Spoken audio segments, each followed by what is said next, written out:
ফালানাতুল্লাহি আলাল কাফিরিন। ইহুদিরা নবী সাল্লাল্লাহু আলাইহি ওয়াসাল্লাম আসার আগে যখন মুশরিকদের সাথে কোনো ব্যাপারে ঝগড়াঝাটি হইতো, তখন বলতে, এই শোনো, আল্লাহর একজন রাসূল আসবে কিছুদিনের মধ্যে। আল্লাহর এই রাসূল আসলে ওই রাসূল সহ মিলে আমরা তোমাদের ক্ষমতা, তোমাদের দম্ভ সব চূর্ণ করে ফেলব। এই কথাটা কে বলতো? ইহুদিরা বলতো।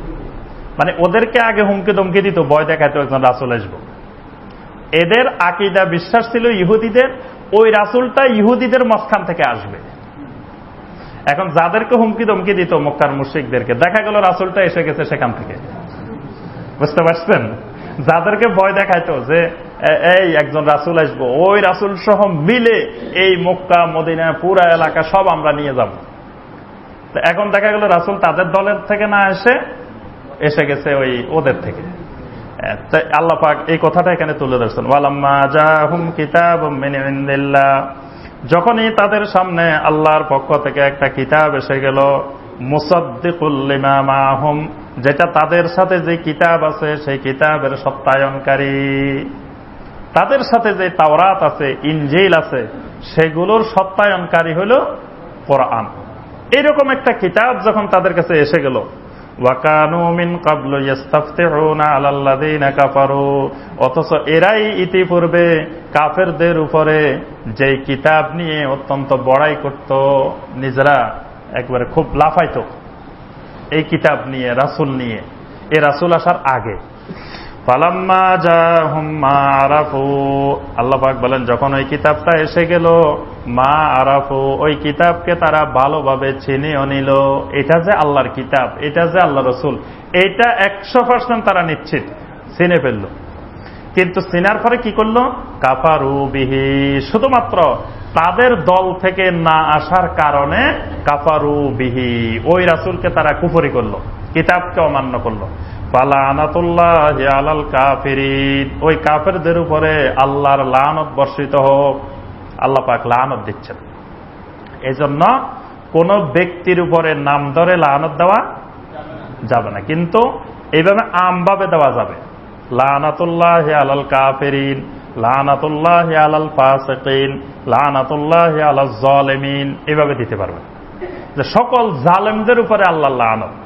কিন্তু নাম ধরে বলা যাবে না অমুক জালেমের উপরে লানত, কারণ অমুক জালেম হয়তো আমার দৃষ্টিতে জালেম, আল্লাহর দৃষ্টিতে সে জালেম নাও হইতে পারে। এই জন্য যিনি জালেম তার উপরে লানত, এরকম লানত দেওয়া যাবে। যিনি কাফের, কাফেরদের উপরে লানত, কিন্তু আবার একজন অমুসলিমকে এই বেটা তোর উপরে আল্লাহ লানত, এই কথা বলা যাবে না। কারণ এই লোক তো হয়তো হেদায়েত পেয়েও যেতে পারে, আপনি তাকে লানত দিতে পারবেন না। কিন্তু আমভাবে সকল কাফেরের উপরে লানত এরকম দেওয়া যাবে, যেটা আল্লাহ পাক দিচ্ছেন, ফালানাতুল্লাহি আলাল কাফিরিন, সকল কাফেরদের উপরে আল্লাহর লানত। বিইসা মাশতারাউ বিহি আনফুসাহুম আন ইয়াকফুরু বিমা আনজালাল্লাহু বাগিয়ান আন ইউনাজ্জিলাল্লাহু মিন ফাদলিহি আলা মান ইয়াশাউ মিন ইবাদিহি। রাব্বুল আলামিন বলেন, বিইসা মাশতারাউ বিহি আনফুসাহুম, তারা নিজেদেরকে যেই জিনিসের বিনিময়ে বিক্রি করে দেয়, এটা কতই না নিকৃষ্ট। আন ইয়াকফুরু বিমা আনজালাল্লাহ, আল্লাহ পাক যা কিছু নাজিল করেছেন তাকে তারা অস্বীকার করবে। আল্লাহ পাক যা কিছু নাজিল করেছেন সেটাকে অস্বীকার করার জন্য তারা নিজেদেরকে যেটার বিনিময়ে বিক্রি করে দেয়, আল্লাহ পাক বলছেন বিইসামা, সেটা কতই না খারাপ, কতই না মন্দ, কতই না নিকৃষ্ট। কি বিক্রি করে, কেন বিক্রি করে? বাগিয়ান, বাগিয়ান, এই বাগিয়ান শব্দটা মনে রাখবেন, বাগিয়ান। ইহুদি এবং নাসারারা কোরআনে কারিমের এবং নবী সাল্লাল্লাহু আলাইহি ওয়াসাল্লামের বিরোধিতা করার মূল কারণ ছিল বাগিয়ান। আল্লাহ পাক এই কথাটা কোরআনে কারিমে অসংখ্য জায়গায় বলছেন যে তারা আল্লাহ যা নাজিল করেছেন এগুলোকে অস্বীকার করার কারণ হলো বাগিয়ান। বাগিয়ান মানে প্রতিহিংসা, বাগিয়ান মানে প্রতিহিংসা, মানে আর কোনো কারণ নাই। কোরআন হক, নবী সাল্লাল্লাহু আলাইহি ওয়াসাল্লাম হক, ইসলাম হক, সাহাবায়ে কেরাম হক, এটা বুঝতে কোনো দ্বিধা সংকোচ নাই, কিন্তু এটা মানতে অসুবিধা কোথায়? বাগিয়ান, প্রতিহিংসা বশত। যে প্রতিহিংসা হইল যে এটা মানলে আমাদের দল, আমাদের গ্রুপ ভেঙে যেতে পারে, এটা মানলে আমাদের দরবারের আধিপত্য কিছু কমে যেতে পারে, এটা মেনে নিলে অন্যদের হয়তো আধিপত্য প্রতিষ্ঠিত হয়ে যেতে পারে, মানে প্রতিহিংসা। অথবা মানুষ বলতে পারে যে আপনারা এতদিন বলেন নাই কেন? মানুষ ওটা প্রশ্ন করবে না যে এটা যদি হক হয় তা আপনারা এতদিন বলেন নাই কেন? মানুষের এই প্রশ্নের মোকাবেলা করতে হবে। অথবা যে মানুষ বলবে যে তাহলে আমরা আপনাদের অন্ধ আনুগত্য আর করলাম না, এতদিন আপনারা যা বলতেন তাই মেনে নিতাম, এখন থেকে আর যা বলবেন তা মেনে নিব না। বাস এই সকল কারণকে আল্লাহ বলছেন বাগিয়ান, একমাত্র কারণ হলো প্রতিহিংসা। নিজের আধিপত্য, নিজের দলের আধিপত্য, নিজের গ্রুপের আধিপত্য, এইটা বজায় রাখার জন্য আল্লাহ পাক যা নাজিল করেছেন সেটাকে অস্বীকার করা। আইয়ুনাজ্জিলাল্লাহু মিন ফাদলিহি আলা মান ইয়াশাউ মিন ইবাদিহি, যে আল্লাহ পাক তার বান্দাদের মধ্য থেকে যাকে ইচ্ছা তার উপরেই আল্লাহর অনুগ্রহ নাজিল করেছেন। মানে আল্লাহ পাক আল্লাহর বান্দাদের মধ্য থেকে যাকে ইচ্ছা করেছেন তার উপরেই আল্লাহ পাকের এই ফদল, আল্লাহ পাকের এই অনুগ্রহ নাজিল করেছেন। এখানে কাকে বোঝানো হচ্ছে? আল্লাহ রাসূল সাল্লাল্লাহু আলাইহি ওয়াসাল্লামকে বোঝানো হচ্ছে। মানে আল্লাহ পাক কার উপরে রিসালাত দিবেন, কাকে এত বিশাল জ্ঞান দিবেন, এটা তো আল্লাহ জানেন। আমরা যদি বলি যে অমুকের প্রতি কথায় কথায় কোরআনের আয়াত বলতে পারে, হাদিস বলতে পারে, আমাদেরকে বললে আমরা তো আয়াতও বলতে পারি না, হাদিসও বলতে পারি না। কি পারি? আমাকে যদি আপনারা জিজ্ঞাসা করেন এই হাদিসটা বলেন তো বুখারী শরীফের কত নম্বর হাদিস, বলতে পারি। কিন্তু আল্লাহর কিছু কিছু বান্দা আছে সমাজে, এদেরকে বলার আগেই বলে দে বুখারী শরীফ এত নম্বর, মুসলিম শরীফ এত নম্বর, তিরমিজি এত নম্বর, বলে দে না। এখন আমার মধ্যে প্রতিহিংসা যে এই লোকে বলে দে, অথচ এই লোক আমার গ্রুপের লোক না, আমার দলের লোক না, এটা হলো প্রতিহিংসা, বাগিয়ান। সুতরাং এই প্রতিহিংসা বশত এবার তার বিরোধিতা করতে হবে। বুঝতে পারছেন? তা আল্লাহ পাক বলতেছেন যে কার উপরে আমি রিসালাতের মতো, ফাদালের মতো, আল্লাহর অনুগ্রহের মতো জিনিস নাজিল করবে, এটা তো আমি আল্লাহ জানি। আপনি যদি বলেন যে ওই দেশের লোক এরকম বলতে পারে, আমাদের বাংলাদেশে পারে না কেন? তা আল্লাহ পাক কোন দেশের লোককে কাকে কোন ধরনের এলেম দিবেন, জ্ঞান দিবেন, সেটা তো আল্লাহই ভালো জানেন। আপনি যদি বলেন যে আমাদের দেশে এত বড় বড় রিসার্চ সেন্টার, এত বড় বড় আলেম ওলামা, এত বড় বড় মুফতি, সারা দুনিয়ার ফকি আমাদের বাংলাদেশে, যিনি সারা ওয়ার্ল্ড পরিচালনা করে, সারা দুনিয়ার মোনাজির জামান, মোনাজিরে আজম বাংলাদেশে। এখন আল্লাহ পাক এত বড় বড় আলেম থাকতে তাদেরকে এরকম এলেম দেয় নাই, এটা কি আমাদের দোষ? এটা তো দোষ হলে আল্লাহর দোষ, নাউজুবিল্লাহ। কারণ আল্লাহ পাক কাকে দিবেন, কোন দেশে দিবেন, কোথায় দিবেন, এটা তো আল্লাহ পাক জানেন। আমার আপনার কথায় তো এটা হবে না। তা আল্লাহ পাক বলতেছেন এই যে অস্বীকার করার মূল কারণ হলো বাগিয়ান, প্রতিহিংসা বশত। ফাবাউ বিগাদাবিন আলা গাদাব, আল্লাহ পাক বলেন তাদের উপরে গজবের উপরে গজব নাজিল হলো। মানে এক গজবের উপরে আরেক গজব। তাদের কুফরিটা, তাদের প্রতিহিংসাটা এত মারাত্মক ছিল, আল্লাহ পাক এক গজবের পরে আরেক গজব নাজিল করলেন।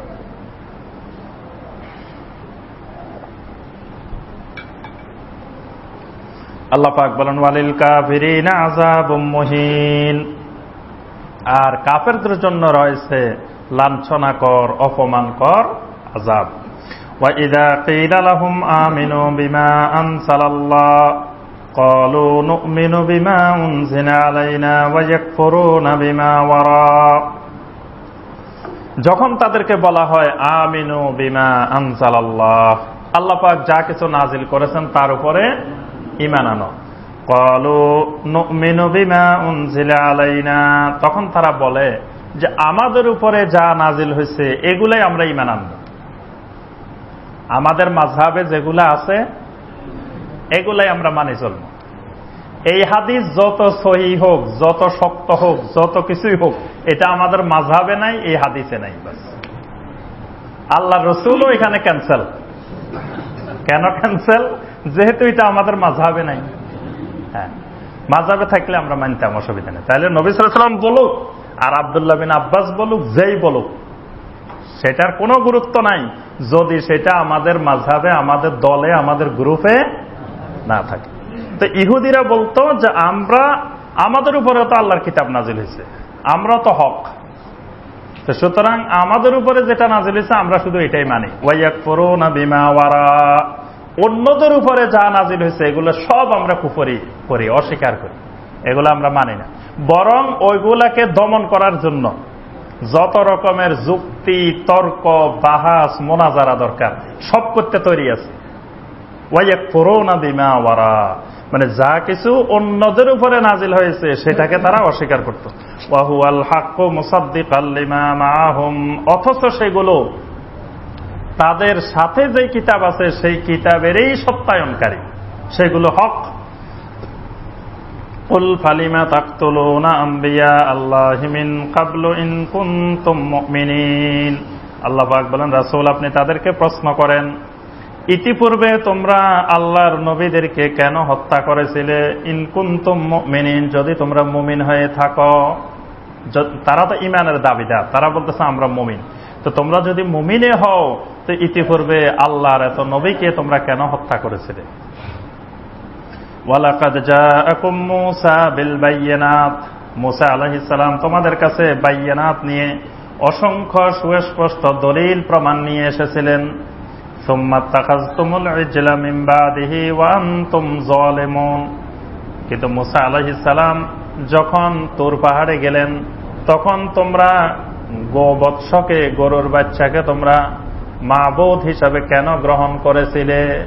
মূসা আলাইহিস সালাম এত দলিল প্রমাণ বায়্যিনাত নিয়ে আসার পরেও যখন মূসা আলাইহিস সালাম কিতাব আনতে গেলেন তখন তোমরা গোবৎসকে, গরুর বাচ্চাকে তোমরা কেন মাবুদ গ্রহণ করেছিলে। ওয়াইযা আখাযনা মিসাকাকুম ওয়া রাফা'না ফাওকাকুমুত তুর, তোমাদের উপরে আমি তুর পাহাড়কে তুলে ধরে তোমাদের থেকে মিসাক গ্রহণ করেছিলাম, অঙ্গীকার নিয়েছিলাম। খুযু মা আতাইনাকুম বিকুওয়া, আমি তোমাদেরকে যা কিছু দিয়েছি সেগুলাকে মজবুত করে তোমরা শক্ত করে ধরো। ওয়াসমাউ, সেগুলার মধ্যে যা কিছু বলা হয়েছে সেগুলো মনোযোগ দিয়ে শোনো। ক্বালু সামি'না ওয়া আসাইনা, তারা বলল আমরা সব কিছু শুনলাম আর অমান্য করলাম। সব শুনলাম, শুনতে অসুবিধা নেই, কিন্তু বিচারও মানি, সব মানি, কিন্তু তাল গাছ আমার থাকতে হবে। সামি'না ওয়া আসাইনা, মূসা তোমার সব কথা আমরা শক্ত করে ধরলাম, শুনলাম, কিন্তু ওয়া আসাইনা, মানলাম না। এটা হলো ইহুদিদের জবাব। বর্তমানেও আমরা এরকম যে আপনার সব কথা শুনতে রাজি আছি, কিন্তু তাল গাছ আমার থাকতে হবে, আপনি বিচার যাই করেন সেটা আমি মানতে রাজি। তো এরা বলতে তো সামি'না ওয়া আসাইনা, আর মুমিনের বৈশিষ্ট্য হইল সামি'না ওয়া আতা'না গুফরানাকা রাব্বানা ওয়া ইলাইকাল মাসির। এটা হলো সাহাবায়ে কেরামের বৈশিষ্ট্য, যে সামি'না ওয়া আতা'না, আমরা শুনলাম আর মেনে নিলাম। আর ইহুদিদের অভ্যাস হলো সামি'না ওয়া আসাইনা, শুনলাম কিন্তু মানব না। ওয়া উশরিবু ফি কুলুবিহিমুল ইজলা বিকুফরিহিম, তাদের কুফরির কারণে তাদের অন্তরে ওই গোবৎস পূজার শরবত তাদেরকে পান করানো হইল। মানে গরুর বাচ্চা মাবুদ হতে পারে, এটা তো একটা মানে পাগলেও বিশ্বাস করার কথা না। কি বলেন, যে একটা গরু মানুষের মাবুদ হইতে পারে, এটা তো ধর্ম লাগবে না, মানে মুসলিম লাগবে না, একটা সাধারণ বিবেকবান মানুষও তো এটা বিশ্বাস করতে পারে না। সেখানে দেখা যায় অসংখ্য মানুষ এই গরুর বাচ্চাকে মাবুদ মেনে নিচ্ছে। তা আল্লাহ পাক বলতেছেন এটা মেনে নেওয়ার কারণ হলো ওয়া উশরিবু ফি কুলুবিহিমুল ইজলা বিকুফরিহিম, তাদের কুফরির কারণে তাদেরকে ওই শরবত পান করানো হয়েছে, কুফরির শরবত। এই জন্য গরুর বাচ্চা দেখলেও মাবুদ মনে করে। রাস্তা দিয়ে হাঁটতেছে তখন একটু উঁচু কিছু একটা দেখলে সেটারে নমস্কার নমস্কার শুরু করে। কারণ হলো ওয়া উশরিবু ফি কুলুবিহিমুল ইজলা, তাকে তো কুফরির শরবত পান করানো হয়েছে এই কারণে। আর শরবত খাইলে তখন ছোট বাচ্চা দেখলেও মনে করে যে এটা তো আমার আব্বার সমান। ছোট বাচ্চা তাও মনে করে, কারণ তখন তার মাথা ঠিক নেই। এই জন্য যেটা দেখে সেটার পূজা। তুলসী গাছ একটা দেখলে এটাও মাবুদ, আম গাছ একটা দেখলে এটাও মাবুদ, কাঁঠাল গাছ একটা দেখলে এটাও মাবুদ। কারণ হলো ওয়া উশরিবু ফি কুলুবিহিমুল ইজলা, তাদেরকে কুফরির শরবত পান করায় দেওয়া হয়েছে। কুল বিইসা মা ইয়া'মুরুকুম বিহি ঈমানুকুম ইন কুনতুম মুমিনিন, আল্লাহ পাক বলেন, ও ইহুদিরা, যদি তোমরা মুমিন হয়ে থাকো, তোমাদের ঈমানটা কেমন ঈমান, যে ঈমান তোমাদেরকে গরুর বাচ্চার পূজা করতে বলে। এটা কতই না খারাপ ঈমান। তাহলে বোঝা গেল ঈমান দুই রকমের আছে। এক রকমের ঈমান শিরকের দিকে দাবিত করে। আল্লাহ বলছেন বিইসা মা ইয়া'মুরুকুম বিহি ঈমানুকুম, তোমাদের ঈমান কত খারাপ ঈমান, তোমাদেরকে শিরকের দিকে নিয়ে যায়।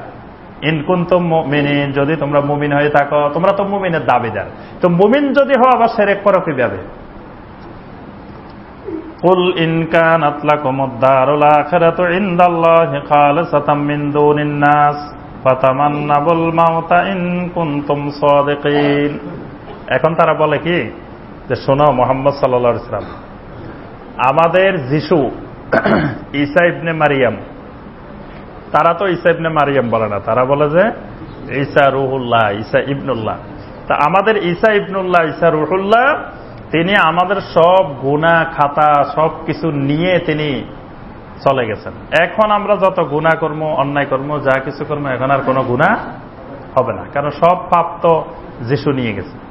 আবার ইহুদিরা বলতো যে আমাদের নবী যে মুসা আলাইহিস সালামের পরে কত নবী রাসূল শাহাদাত বরণ করছেন, এই শহীদেরা আমাদের সব গুনাহ খাতা সব নিয়ে গেছে। আরেকটা হলো আমরা বিশাল জাহাজের সাথে সম্পৃক্ত। কিয়ামতের ময়দানে এই জাহাজ লইলে যখন আমাদের মুরব্বীরা রওনা দিব, তা আমরা তো একজন এক জাহাজে উঠে যাব। কেউ পটুয়াখালীর জাহাজে উঠে যাব, কেউ বরিশালের জাহাজে উঠে যাব, কেউ সাতপুরের জাহাজে উঠে যাব, এক একজন তো এক এক জাহাজে উঠে যাব। তাহলে আর অসুবিধা কিসের? আখিরাতে আমাদের কোনো ভয় নাই। আল্লাহ বলেন কুল ইন কানাত লাকুমুদ দারুল আখিরাতু ইনদাল্লাহি খালিসাতাম মিন দুনিন নাস, হে রাসূল আপনি তাদেরকে বলে দেন, যদি আখিরাত তোমাদের জন্য নির্দিষ্ট হয় আল্লাহর কাছে, যদি খালিসাতান হয় মিন দুনিন নাস, অন্য মানুষদেরকে বাদ দিয়ে, মানে আখিরাতে তোমরা পার পেয়ে যাবে, এটা যদি তোমাদের জন্য সুনির্দিষ্ট হয়ে থাকে, ফাতামান্নাবুল মাউতা ইন কুনতুম সাদিকিন, তাহলে আসো আমরা সবাই মিলে মৃত্যু কামনা করি, যে আল্লাহ আমাদেরকে মৃত্যু দাও, কারণ তোমরা মরলেই তো জান্নাত, কারণ জাহাজ লোকে বসে রয়েছে, তুমি মরিবা আর জাহাজে উঠে যাবে। তাহলে আসো দোয়া করি যে তোমার মৃত্যু হোক। আর রাসূল দোয়া করলে তো সাথে সাথে কবুল। তা এখন হেরা কিন্তু জানে যে মুহাম্মদ সাল্লাল্লাহু আলাইহি ওয়াসাল্লাম হক নবী, মুহাম্মদ সাল্লাল্লাহু আলাইহি ওয়াসাল্লাম যদি দোয়া করে যে এখনই মৃত্যু দাও, তো এখনই মৃত্যু চলে আসবে। আর তারা জানে মরলে যে জান্নাত, আসলে এই কথা তাদের মানে সঠিক বিশ্বাস না। সঠিক বিশ্বাস হলে তো মরলে অসুবিধা কি, মরা মাত্র তো আমার জন্য জান্নাত। তা আল্লাহ পাক বলেছেন ওয়ালাইয়া তামান্নাহু আবাদাম বিমা কাদ্দামাত আইদিহিম, আসলে কখনো তারা মৃত্যু কামনা করবে না। কারণ কি, বিমা কাদ্দামাত আইদিহিম, তাদের পিছনের রেকর্ড তাদের সামনে সব আছে, তাদের সব ইতিহাস সব তাদের জানা আছে। এই জন্য তাদেরকে আপনি যত ডাকেন মৃত্যু কামনা করার জন্য, তারা কখনো মৃত্যু কামনা করবে না। ওয়াল্লাহু আলিমুম বিজ্জালিমিন, জালেমদের ব্যাপারে আল্লাহ সবচেয়ে বেশি জানেন। আল্লাহ রাসূলকে বলতেছেন, রাসূল আপনি তো তাদের উপর দিয়ে দেখেন, উপর দিয়ে দেখে সব জানা যাবে না। ওয়াল্লাহু আলিমুম বিজ্জালিমিন, জালেমদের উপরে ভিতরে ডাইনে বামে সবকিছু সম্পর্কে আল্লাহ রাব্বুল আলামিনই সবচেয়ে বেশি জানেন। ওয়ালা তাজিদান্নাহুম আহরাসান নাস আলা হায়াতিন ওয়া মিনাল্লাযিনা আশরাকু, মুশরিকদের থেকেও আপনি তাদেরকে জীবনের প্রতি সবচেয়ে বেশি লোভী পাবেন। মানে মুশরিকেরা যেরকম দুনিয়ায় বেঁচে থাকতে চায়, তার থেকে এরা আরো বেশি বেঁচে থাকতে চায়। মানে এক সেকেন্ড আগেও মরতে তারা রাজি না। এদের হায়াতের প্রতি, জীবনের প্রতি এত বেশি লোভ। ইয়াওয়াদ্দু আহাদুহুম লাউ ইউআম্মারু আলফা সানা, তারা এক একজন আকাঙ্ক্ষা করে, হায়রে আমার যদি 1000 বছর হায়াত হইতো। এরা এক একজন বলতে থাকে লাউ ইউআম্মারু আলফা সানা, 1000 বছর যদি আল্লাহ আমাদেরকে হায়াত দিত। ওয়ামা হুয়া বিমুজাহজিহি মিনাল আযাব আন ইউআম্মার। আল্লাহ পাক বলেন, হায়াত যত লম্বা হোক, বয়স যত বেশি হোক, এই ওমরে তো তোমাকে আযাব থেকে রক্ষা করতে পারবে না। 1000 বছর পরে মারা গেলেন, তো 1000 বছর পরে মারা গেলেও কি কবরে একই কন্ডিশন আছে না? 1000 বছর পরেও তো ধরা পড়বে, তাহলে বেঁচে থাকি লাভ কি? এটা বলছিলেন মুসা আলাইহিস সালাম। মুসা আলাইহিস সালামকে মুসা আলাইহিস সালাম জিজ্ঞাসা করছিলেন, মালাকুল মউত তুমি যে আসছো, এটা কি দেরি করা যায়? বলছে, হ্যাঁ, মৃত্যু আপনি ইচ্ছা করলে, আপনি তো আল্লাহর নবী, আপনি আল্লাহর কাছে দোয়া করেন, আল্লাহ পাক ইচ্ছা করলে বাড়াই দিতে পারেন। তো মুসা আলাইহিস সালাম বলে, আচ্ছা বাড়াই দিল, আমার 10 বছর 20 বছর 100 বছর বাড়াই লইলাম, তো 100 বছর পরেও কি তুমি আসবে? বলে, হ্যাঁ, আমার আশা বন্ধ নেই, আপনি 100 বছর বাড়ান, 200 বছর বাড়ান, 500 বছর বাড়ান, ওই 500 বছর পরেও আমি আসবো। তুমি যখন 500 বছর পরে আসবে, এখন আসছো, এখন কাজ সারাই চলে যাও। 500 বছর পরেও আসবে, এখনো আসছো।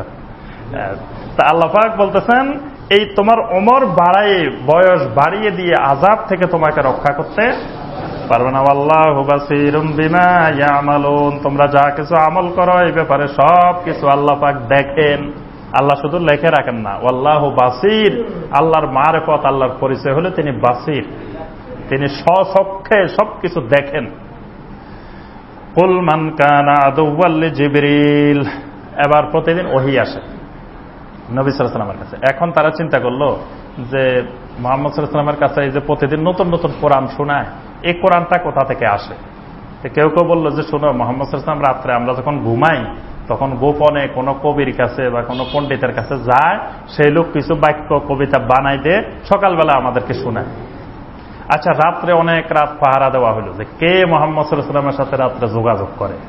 তো দেখা গেল যে না, মুহাম্মদ সাল্লাল্লাহু আলাইহি ওয়াসাল্লাম কোথাও যায় নাই রাত্রে, আবার তার কাছেও কেউ আসে নাই, কিন্তু সকালবেলায় ঠিকই কোরআনের আয়াত, নতুন নতুন আয়াত বলতেছে। তখন তারা চিন্তা পড়ে গেল যে কোনো জায়গায় গেলেও না, কেউ আসলো না, তাহলে এই আয়াতগুলো আসলো কোথা থেকে? আর মুহাম্মদ সাল্লাল্লাহু আলাইহি ওয়াসাল্লাম তো হলো উম্মি, তিনি তো কবিও না, লেখাপড়াও জানে না, উনি তো এগুলো বানাতে পারার কথা না।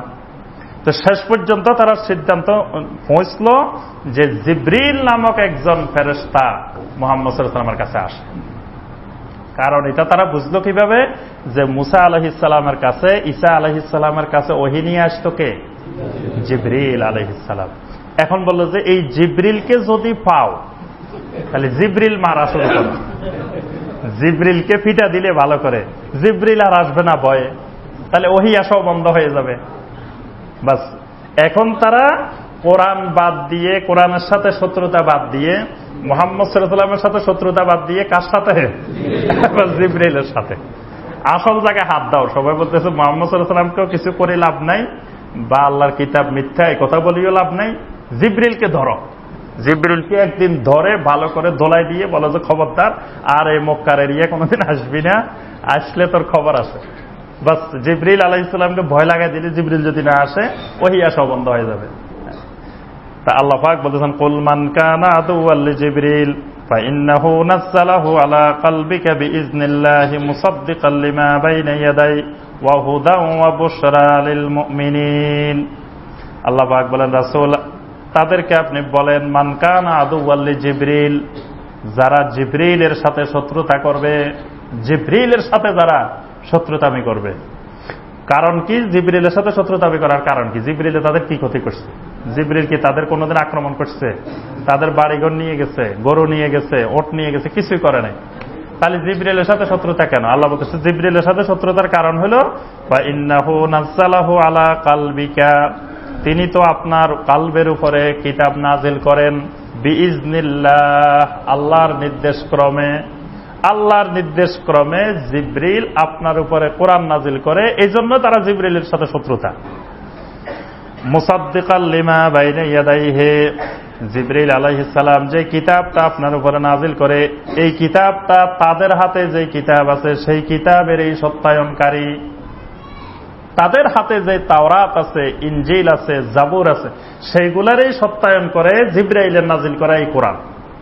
ওয়া হুদা ওয়া বুশরা লিল মুমিনিন, এই কোরআন হেদায়েত দেখায়, রাস্তা দেখায়, সুসংবাদ দেয় কাদেরকে? লিল মুমিনিন, মুমিনদেরকে। এই কারণে জিবরিলের সাথে শত্রুতা। তাহলে মূলত শত্রুতাটা জিবরিলের সাথে না, শত্রুতাটা কার সাথে? আল্লাহর সাথে। তাহলে কেউ যদি কোরআনের তাফসির করে এই জন্য আপনি তার সাথে শত্রুতা করেন, এই শত্রুতাটা কার সাথে? আল্লাহর সাথে, তার সাথে না। কারণ সে তো আপনারে মারেও নাই, পিটেও নাই, আপনার বাড়িতেও আক্রমণ করে নাই, ঘরেও আক্রমণ করে নাই। সে কি করছে? সে আল্লাহর কিতাবের তাফসির করছে, দোষ করলে এটা করছে, এর বাইরে তো আর কিছু করে নাই। এই কারণে যদি আপনি তাকে অপছন্দ করেন বা তার সাথে আপনি শত্রুতা করেন, তো এই শত্রুতা তার সাথে না, এটা কার সাথে? আল্লাহর সাথে। কারণ আল্লাহর কিতাব সেই বর্ণনা করছে, এটা যদি তার অপরাধ হয়, দোষ হয়, তাহলে এটা তার দোষ না, দোষ তো আল্লাহ। আল্লাহ যদি এগুলো নাজিল না করতেন আমরা কি এগুলো বলতাম? এগুলো আল্লাহ নাজিল করছে এই জন্যই তো বলি। তাহলে এটা যদি আপনার অপছন্দ না হয়, তাহলে আল্লাহ আপনার কাছে অপছন্দনীয়, আল্লাহ পছন্দ হচ্ছে না। আল্লাহ পাক বলতেছেন, আল্লাহ পাক এই কথাটার জবাব দিচ্ছেন, মান কানা আদুওয়াল লিল্লাহি ওয়া মালাইকাতিহি ওয়া রুসুলিহি ওয়া জিবরিল ওয়া মিকালা ফা ইন্নাল্লাহা আদুওয়াল লিল কাফিরিন।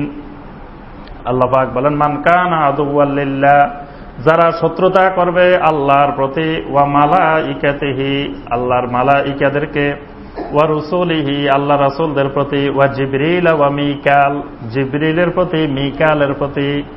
তাহলে এখানে আমরা দুইজন ফেরেশতার নাম পাইলাম, জিবরিল আর মিকাল। কোরআনে কারিমের মধ্যে আরো একজনের নাম আছে, কি নাম? জি, মালাকুল মাউত না, জি মালিক। ওয়া নাদাউ ইয়া মালিক, মালিকের কথা আছে কোরআনে। মালিক হলো জাহান্নামের যিনি হলো জেল সুপার, জাহান্নামের যিনি জেল সুপার, জাহান্নাম যিনি পাহারা দেন, যিনি কন্ট্রোল করেন, মালিক তো আল্লাহ জাহান্নামের, কিন্তু যিনি দেখাশোনা করেন ওই ফেরেশতার নাম হলো মালিক। তো সেই মালিকের কথা কোরআনে আছে। তাহলে কোরআনে কারিমে তিনজন ফেরেশতার নাম আছে, আর কিছু ডিপার্টমেন্টের নাম আছে। ডিপার্টমেন্টগুলো কি কি? হ্যাঁ, কেরামান কাতিবিন, কেরামান কাতিবিনের কথা আছে। তারপরে হ্যাঁ, মালাকুল মাউত, না মালাকুল মাউত তো আছে, ওইভাবে সরাসরি নেই। মুনকার নাকির তো কোরআনে নাই, এটা হাদিসে আছে। আচ্ছা, যাই হোক, এরকম কিছু ডিপার্টমেন্টের নাম আছে, কিন্তু সরাসরি নাম পাওয়া যায় কয়জন? তিনজন। আর হাদিসের মধ্যে পাওয়া যায় আরো কয়েকজন, তোর মধ্যে আরেকজন পাওয়া যায় ইসরাফিল। আজরাইলটা হাদিসেও পাওয়া যায় না, অথচ ওই নামটাই আমাদের সমাজে সবচেয়ে বেশি প্রসিদ্ধ। তা আল্লাহ পাক বলতেছেন, আল্লাহর সাথে, মালাইকার সাথে, রাসূলের সাথে, জিবরিলের সাথে, মিকালের সাথে বা অন্য কোন ফেরেশতার সাথে যদি কেউ শত্রুতা করে, ফা ইন্নাল্লাহা আদুওয়াল লিল কাফিরিন, আল্লাহ পাক এই সকল কাফেরিনদের সাথে শত্রুতা করেন। মানে এই শত্রুতাটা তখন জিবরিলের সাথে থাকে না, ওই শত্রুতাটা তখন মিকাইলের সাথে থাকে না, শত্রুতাটা তখন রাসূলের সাথে থাকে না। কারণ মুহাম্মদ সাল্লাল্লাহু আলাইহি ওয়াসাল্লামের সাথে শত্রুতা, তো মুহাম্মদ সাল্লাল্লাহু আলাইহি ওয়াসাল্লামের সাথে শত্রুতা কেন? মুহাম্মদ সাল্লাল্লাহু আলাইহি ওয়াসাল্লাম মক্কার কোন মানুষের বাড়িঘর দখল করছেন, কারো উট ছাগল লুণ্ঠন করছেন, কাউকে গালিগালাজ করছেন। তো মুহাম্মদ সাল্লাল্লাহু আলাইহি ওয়াসাল্লামের অপরাধটা কি? অপরাধটা হলো তিনি আল্লাহর কিতাব, আল্লাহ পাক তার উপরে যেটা নাজিল করেন সেটা তিনি প্রচার করেন, সেটা বলেন, এটাই তার অপরাধ। তাহলে এই অপরাধটা তো তার না, এটা তার উপর আল্লাহ নাজিল করেন বলেই তো তিনি বলেন। এই জন্য আল্লাহ পাক বলতেছেন, এই মুহাম্মদ সাল্লাল্লাহু আলাইহি ওয়াসাল্লামের সাথে শত্রুতা বা কোন নবী রাসূলের সাথে শত্রুতা বা কোন মালাইকার সাথে, ফেরেশতার সাথে শত্রুতা, এটা হলো আল্লাহ সুবহানাহু ওয়া তাআলার সাথে শত্রুতা।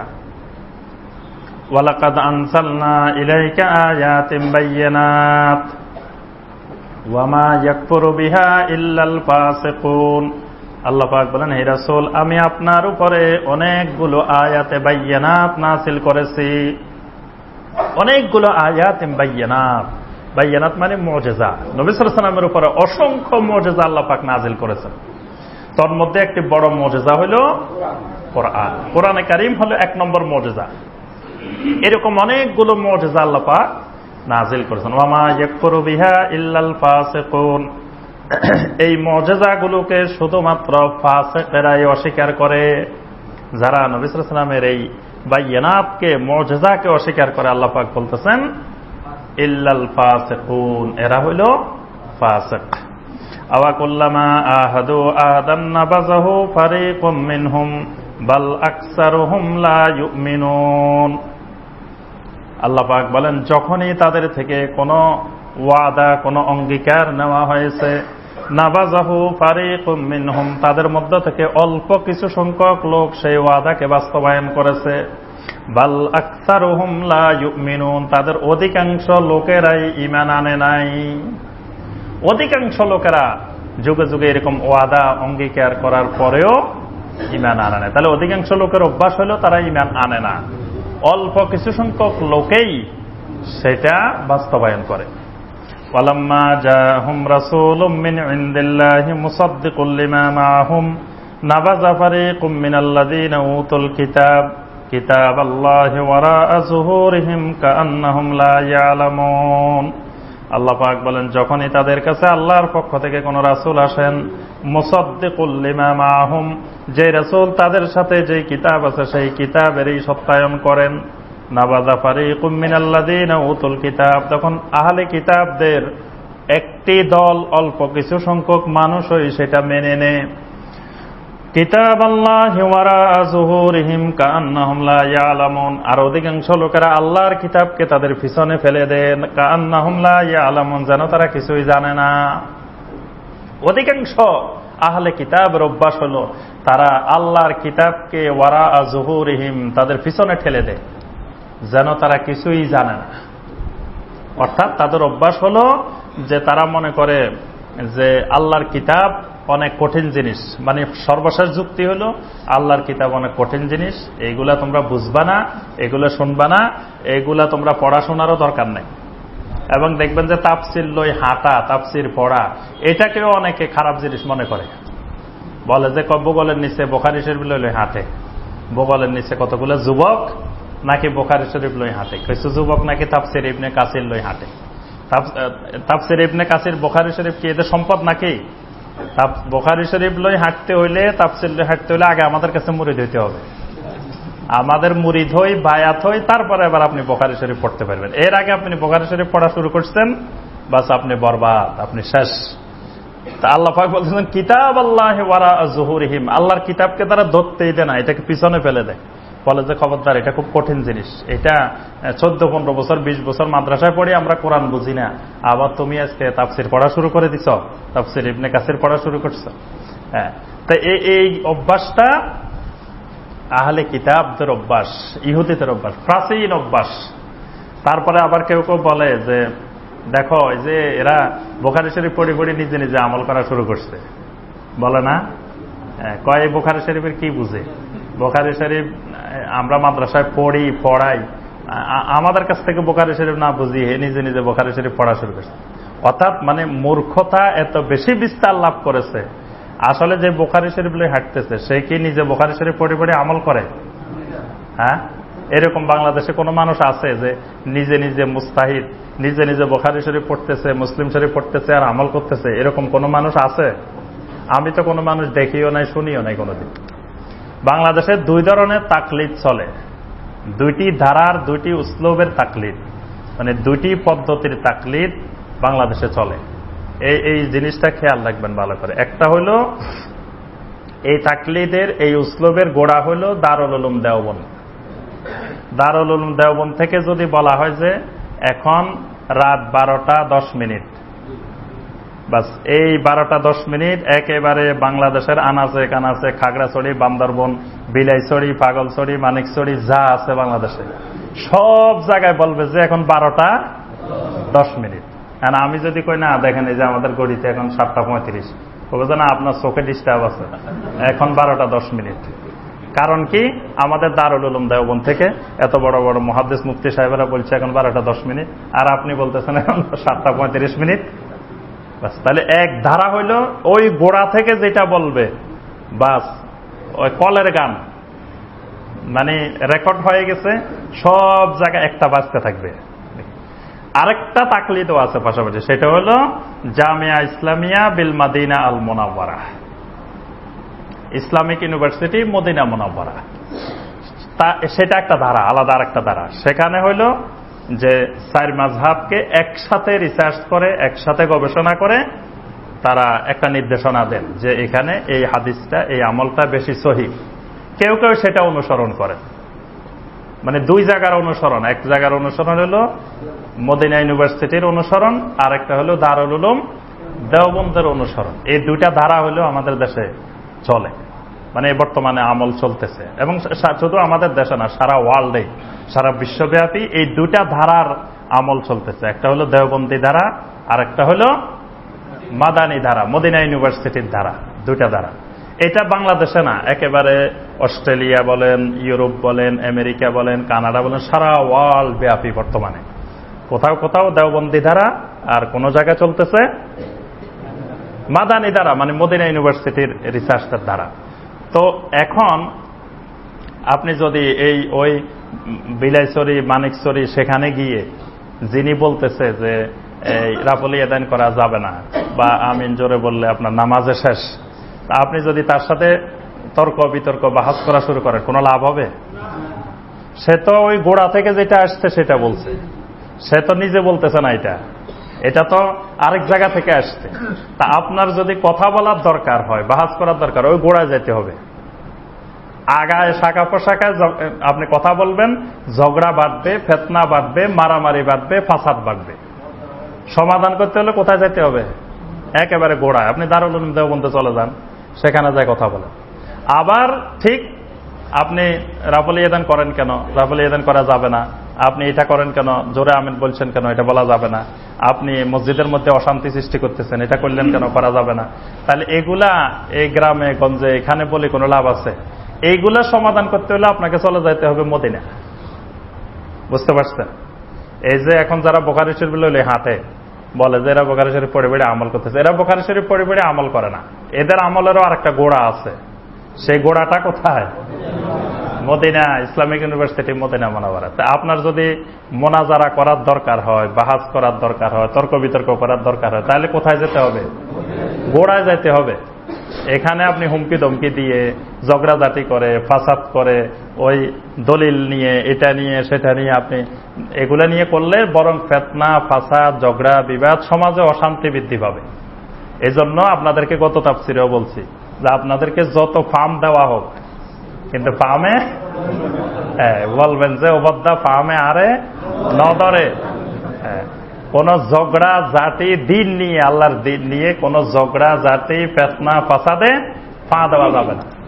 এজন্য যতই আপনাকে উস্কাক, যতই গালিগালাজ করুক, যতই খারাপ বলুক, যত আহলে হাদিস বলুক, গায়রে মুকাল্লিদ বলুক, লা মাযহাবি বলুক, আরো কাফের, মুশরিক, মুনাফিক, জল্লাদ, যা বলার তাই বলুক, কিন্তু আপনি এগুলা নিয়ে আপনারা কোনো ঝগড়া, ফাসাদ, অশান্তির সৃষ্টি করা সমাজে যাবে না। বরং এই দুই ধারার আমল চলতেছে। আমরা মনে করি যে ধারার আমল করতে চান তিনি সেই দ্বারা করতে থাকুন। দেওবন্দি দ্বারায় আপনি আমল করেন বা আপনি মদিনা ইউনিভার্সিটির দ্বারা আমল করেন। এখন এটা সমাধান করতে হলে বসতে হবে দারুল উলুম দেওবন্দ আর মদিনা ইউনিভার্সিটি। তারা দুই গ্রুপ যদি বসে, একসাথে বসে যদি বলে যে আমরা দুই ধারা থাকবো না, এক ধারা হয়ে যাব, তারা যদি একসাথে বসে সারা ওয়ার্ল্ডে ঘোষণা দেয় যে আমরা দারুল উলুম দেওবন্দ আর মদিনা ইউনিভার্সিটি এক হয়ে গেলাম, এখন থেকে আমরা এইভাবে নির্দেশনা দিব, আপনারা এইভাবে আমল করেন, তখন দেখবেন যে অটোমেটিক দুই গ্রুপ এক হয়ে যাবে। আর যতদিন সেই দুই জায়গার এক হবে না, দুই জায়গা থেকে দুই রকম রিসার্চ আসবে, ততদিন এই আপনি একবারে সেন্ট মার্টিন পর্যন্ত, একেবারে বান্দরবন, খাগড়াছড়ি, জঙ্গলে পর্যন্ত যাবেন, এই দুই ধারার আমল পাবেনই পাবেন। মানুষকে গালিগালাজ করি, হুমকি ধমকি দিয়ে, মারামারি করি আপনি বন্ধ করতে পারবেন না। বুঝতে পারছেন? এগুলো বন্ধ করতে হলে ওই গোড়ার দুই জায়গায় যেতে হবে। আমি রিসার্চ করে গবেষণা করে দেখছি যে এই দুই ধারার গোড়া কোন জায়গায়। আপনি আগায় পানি দিয়ে, আগায় দৌড়াদৌড়ি করে, আগায় ঝগড়া করে যা করবেন, ওইটা শুধু তুফান আসলে বাড়াবাড়ি করবো আর ভাঙবো, এটাতে কোনো লাভ হবে না। মেন গোড়া শিকড়ে যেতে হবে। শিকড় হইল দুই জায়গায়, একটা হইল দারুল উলুম দেওবন্দ, আর একটা শিকড় হইল মদিনা ইউনিভার্সিটি। বাস সমাধান করতে হলে দুই জায়গায় বসলে কিন্তু সমাধান হবে। আর দুই জায়গায় সমাধান না হলে এটা এইভাবে থাকবে। এটা আমি আপনি বসে সমাধান করা এখানে সম্ভব না। এজন্য আমি আপনি যেহেতু সমাধান সম্ভব না, তা আপনি আপনার মতো আমল করেন, আমি আমার মতো আমল করি। ঝগড়াঝাটির দরকার কি? আমিও আপনারটাকে খারাপ বলবো না, আপনিও আমারটাকে খারাপ বলিয়েন না। দুইজনে মিলেমিশে থাকবো, একসাথে নামাজ পড়বো, একসাথে ইবাদত করবো, একসাথে খাবো, একসাথে ঘুরবো। আর যদি সমাধানের দরকার হয় তো ওই দুই জায়গাকে বলেন যে আপনারা বসেন। বা আপনি যদি বিশাল পণ্ডিত হন তো আপনি মদিনা চলে যান, এখানে আপনি গালিগালাজ না করে গ্রামে গঞ্জে সাধারণ নিরীহ মানুষগুলাকে আপনি ওই জায়গায় চলে গেলেই তো হয়। মদিনা চিনেন না আপনারা সবাই? কোথায় মদিনা? যেহেতু মসজিদে নববী আছে, এখানে হজের সময় আপনারা যান, সব সময় যান, তো মদিনাতেই তো মদিনা ইউনিভার্সিটি।